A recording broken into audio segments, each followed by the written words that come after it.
Shelf. Hello and welcome to Top Shelf Board Games. I'm Hubbard, and today we're going to learn how to play Imperial Harvest.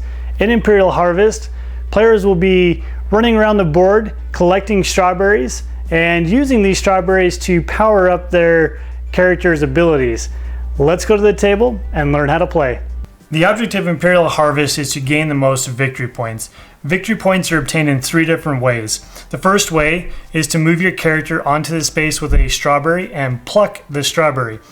Every strawberry that you pluck will gain you 1 victory point. Whenever you pluck a strawberry, you'll place the strawberry onto the corresponding character card in one of the open slots. If you don't have an open slot, you cannot carry that strawberry, but you'll still gain 1 point for plucking that strawberry. Another way to gain victory points is at the end of a game, every character that has a strawberry in one of his slots will gain 1 victory point per strawberry. So in this case, we would have four victory points from these strawberries that these characters have at the end of the game. The last way to gain victory points is by taking a character that has a strawberry and moving adjacent to your home camp and depositing your strawberry into your camp. At the end of the game, this strawberry will be worth 2 victory points. Each round of Imperial Harvest takes place with the Imperial player taking a turn, followed by the Northern Raiders taking a turn. This is indicated on the player turn board. Every time, so Imperial players will act on every odd number, and the Northern Raider will act on the even number. After you're done taking your turn, you'll move the strawberry down, and the next player will take his turn. On your turn, you're going to activate 2 characters out of the 3 characters that you have. You'll declare which 2 characters you're going to activate. So if I activate the Monk and Imperial Guard, I'll take the blanket that I have and cover up the Bard. This means that the Bard will not be active this turn, and I will go ahead and do my actions with the Imperial Guard and the Monk. The actions that you can do on your turn involve moving 1 space. Movement is done by moving up or down or left or right. You are not allowed to move diagonal unless you have a player power that allows you to do so. When you move, you'll move into an adjacent space as long as it is not blocked by anything. Obstructions include hedges, these dark green spaces on the board. You cannot move through a hedge. Likewise, you cannot move through a water space. Those are all impassable terrain unless you have an ability that says otherwise. Another thing you can do is pluck a strawberry like we talked about at the very beginning. You can move into a space with a strawberry, and for your action point, you can pluck your strawberry and put it onto your player board. It's important to note that on the player cards, each character has a certain number of action points. For the Monk, he has 3 action points, and the Imperial Guard also has 3 action points. So when you activate this Monk, you can use up to 3 action points. Movement costs an action point, and plucking a strawberry costs 1 action point. You can also spend an action point to deposit 1 or more strawberries into an adjacent camp. Where this Monk is adjacent to his home camp, he could deposit 1 or 2 of the strawberries that he is carrying for an action point. Another thing you can do is pass 1 or more strawberries. If you're adjacent to one of your characters, you can pass a strawberry from one character to another adjacent character.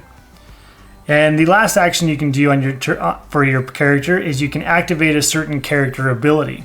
Now if you look at your character board, each character has different abilities listed on them. Some of them are permanent effects that don't require an action to use. However, other ones require an action, and that's indicated by the green diamond here. In order to use this grapple, we would have to spend 1 action point in order to use this ability. This ability also can only be used once per turn, so we can't use it 3 times in a row. We could use it once per turn.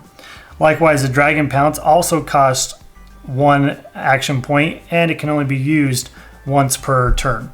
Once a character has used up all of the action points that they have, the player will then use their second character and take all of the actions that they want to take with that character. Play will then pass to the next player. One thing to keep in mind, whenever you put a strawberry onto your player board, the strawberry immediately activates the strawberry superpower of that character.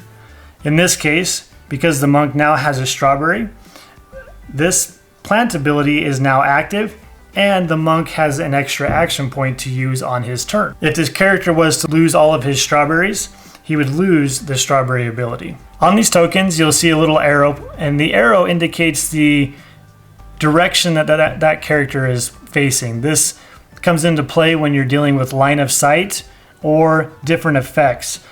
For instance, if the Imperial Guard was facing the Barbarian, he would actually block any attacks coming from the Barbarian. Because he's facing him, he'd be able to use his tower shield to block incoming attacks. However, if the Imperial Guard was facing this direction, the Barbarian would now be able to hit him because his tower shield is only active in the way that he is facing. Once per activation, you're able to reorientate your character to have him face in the direction that you like.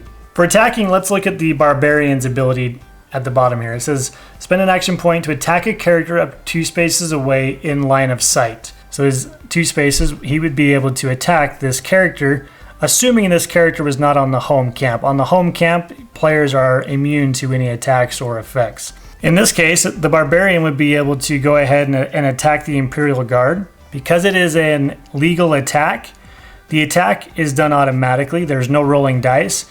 The Imperial Guard would be removed from the board, and that player would then be able to place him onto one of his camps to be respawned on the next turn. Defeated characters who are on the main camp are immune to any effects until they move out of that camp. Hydras are part of the game. Hydras attack in every direction at all times.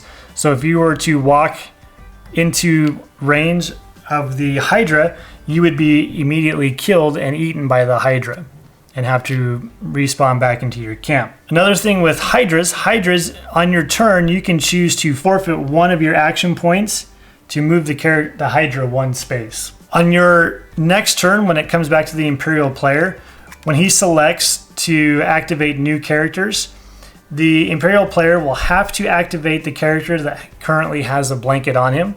So he'd have to remove the blanket from this character and place the blanket on one of the other 2 characters that he activated last round. And now these would be the next 2 characters that he would activate on his next turn. Play will go back and forth like this, moving your characters around, moving around hedges, moving to collect the different strawberries and take them to your camps. This will continue for 7 player turns or 14 total turns over the course of the game.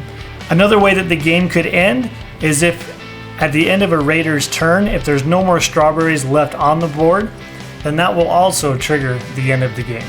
Whoever has the most victory points will win the game.